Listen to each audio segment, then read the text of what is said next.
అదే RTV app వార్తల్ని క్షణాల్లో చదివే అవకాశం ఉంటుంది. ఒక న్యూస్ పేపర్, ఒక టెలివిజన్ ఛానల్ మీ చేతుల్లో ఎప్పుడూ ఉంటాయి.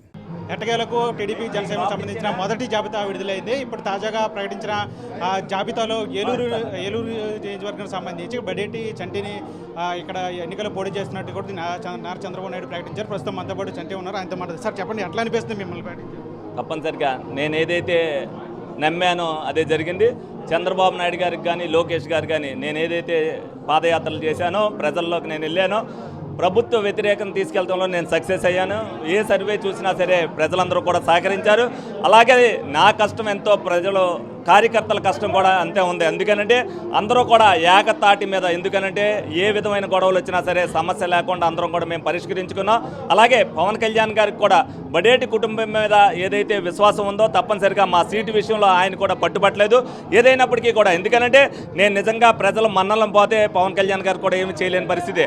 కానీ జన సైనికులు కానీ తెలుగుదేశం పార్టీ కార్యకర్తలు కానీ ఒక తాటి మీద నేను నడిపించగలనన్న నమ్మకం ఏదైతే నా మీద పెట్టారో తప్పనిసరిగా ఆ నమ్మకాన్ని వమ్ము చేయకోకుండా తెలుగుదేశం జనసేన కూటమి అభ్యర్థిగా భారీ ఆధిక్యతతో ఏలూరు నుంచి గెలిచి బడేటి బుజ్జి గారికి గిఫ్ట్గా ఇవ్వటమే, అలా పార్టీ రెండింటికి కూడా అత్యధిక మెజార్టీతో కూటమి అభ్యర్థిగా భారీ మెజార్టీతో వాళ్ళకు కూడా అంకిత భావంతో పనిచేశానని నమ్మకానికి వాళ్ళకు ఒక కానుకగా ఇవ్వడానికి సిద్ధంగా ఉన్నానని సందర్భంగా తెలియజేయడం జరుగుతుంది. ఏలూరు టికెట్ రేసులో తెలుగుదేశం పార్టీ రేసులో నేను ఒక్కనే ఉన్నా. ఎందుకనంటే బడేటి బుజ్జి గారు చేసిన సేవలు కానీ, అలాగే మా కుటుంబం, మా నాన్నగారు కానీ, అలాగే మా తాతయ్య గారు కానీ బడేటి కుటుంబం ఏలూరు ప్రజలకి సేవ చేస్తుంది అనేది ఇదివరకు నిరూపించారు. ఏలూరు ప్రజల్ని నేను ఓటు అడిగే హక్కు నాకుంది, ఏలూరు ప్రజలకి సేవ చేస్తాననే నమ్మకం ప్రజలకు ఉంది. కాబట్టి నాకు టికెట్ ఇవ్వడం జరిగింది. తప్పనిసరిగా జనసేనలో ఎంతమంది రేసులో ఉన్నప్పటికీ కూడా కూటమి అభ్యర్థిగా బడేటి చంటి అయితే బాగుంటుందని చెప్పి ఇద్దరు నాయకులు కూడా నిర్ణయం తీసుకున్నారు. ఆ నిర్ణయాన్ని వమ్ము కాకుండా చూడవలసిన బాధ్యత నా మీద ఉంది.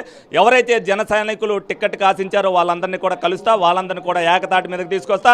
జనసేన కార్యకర్తలు ఆల్రెడీ మా తెలుగుదేశం పార్టీతో నడుస్తున్నారు. తప్పనిసరిగా నాయకులు కూడా కలిసి ఏదైతే తెలుగుదేశం పార్టీ కార్యకర్తలందరినీ ఒక తాటి మీదకి నమ్మించానో అలాగే జన సైనికుల్ని తెలుగుదేశం పార్టీ కార్యకర్తల్ని ఒకే తాటి మీద నడిపించి ఒక కానుకని కూటమి అభ్యర్థిగా నేను ఇవ్వాల్సిన బాధ్యత నా మీద ఉంది. ఆ దిశగా నేను ప్రయాణం చేస్తానని సందర్భంగా తెలియజేయడం. అంటే బడేటి బుజ్జి అంటే ఏలూరు ప్రజలకు చాలా అభిమానం ఉంది. అప్పుడు ఆయన తమ్ముడిగా మీరు ఇప్పుడు పోటీలు నిలబడతారు, ఏం చెప్తారు ప్రజలకి?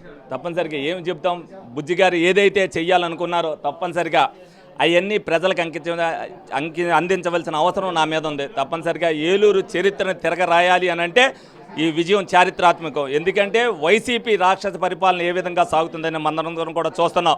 4 సార్లు చేసిన ఎమ్మెల్యే గారు ఏం చేశారు, ప్రజలకు సమాధానం చెప్పుకోలేని పరిస్థితుల్లో వాళ్ళు ఉన్నారు. తప్పనిసరిగా మేము ఏదైతే ప్రజాగలం ఆ రోజున వినిపిస్తుందో, ప్రజా వ్యతిరేకత ఏ విధంగా కనిపిస్తుంది అనేది ఆ రోజున చెప్పా. తెలుగుదేశం పార్టీ అభ్యర్థుల్ని ప్రకటిస్తున్నారు అనేది టీవీ ముందు ప్రజలందరూ కూర్చుని ఆదుర్దాగా చూస్తున్నారంటే జనసేన తెలుగుదేశం పార్టీ కూటమికి ఎంత ప్రత్యేకత ఉందనేది మీరు అందరూ కూడా చూడవచ్చు.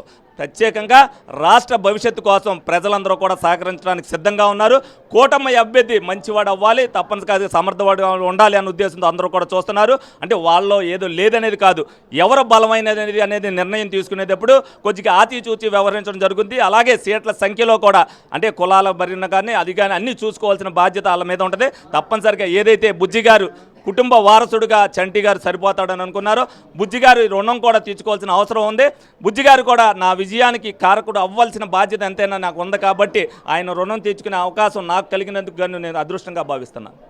ఇది మొత్తంగా చంటి చెప్తున్నారు. ఏదైతే బడేటి బుజ్జి ఉన్నారో ఆయనకి ఏలూరు వ్యాప్తంగా కూడా విశేషం ఏంటంటే ఆ ప్రజలని తాతరామ్యాలు ఉన్నాయి. వాటిని అన్నింటిని కూడా ఇప్పుడు ఆ బుజ్జి రుణం తీర్చుకునే అవకాశం ఇచ్చినందుకు అటు చంద్రబాబుకి పవన్ కళ్యాణ్ కూడా ధన్యవాదాలు తెలుపుతున్నారు. అలాగే టీడీపీ జనసేనకు సంబంధించి నాయకులందరినీ కలుపుకొని ఖచ్చితంగా ఏలూరు నియోజకవర్గంలో టీడీపీ జెండా ఎగరవేస్తానని చంటి చెప్తున్న పరిస్థితి. చంటితో మన టీవీ ఏలూరు నుంచి. మరిన్ని వీడియోస్ కోసం ఛానల్ ని సబ్స్క్రైబ్ చేయండి. లేటెస్ట్ అప్డేట్స్ కోసం వాట్సాప్ ఛానల్ ని ఫాలో చేయండి. అండ్ లింక్ డిస్క్రిప్షన్ లో ఉంది.